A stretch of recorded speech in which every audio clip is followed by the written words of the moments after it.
Hi everyone, hope you all are doing well. మీకు తెలుసా, ప్రపంచంలో కొడవలి కత్తి కన్నా పదునైనది మాట. అలానే అతి వేగవంతమైనది ఏది అంటే మనసు అని చెప్తాం కదా.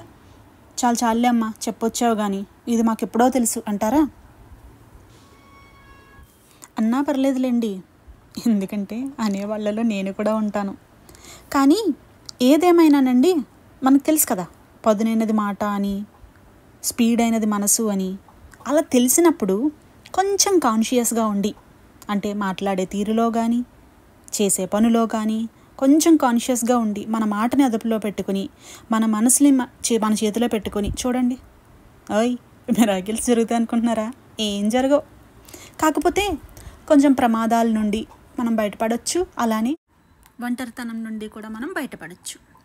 ఇంకోటి చెప్పనా అండి, ఏ నలుగురు మధ్యలోనైనా కూడా మనం ఉన్నామనుకోండి, అక్కడ ఒక పాజిటివ్ వైబ్ అనేది వస్తుందండి.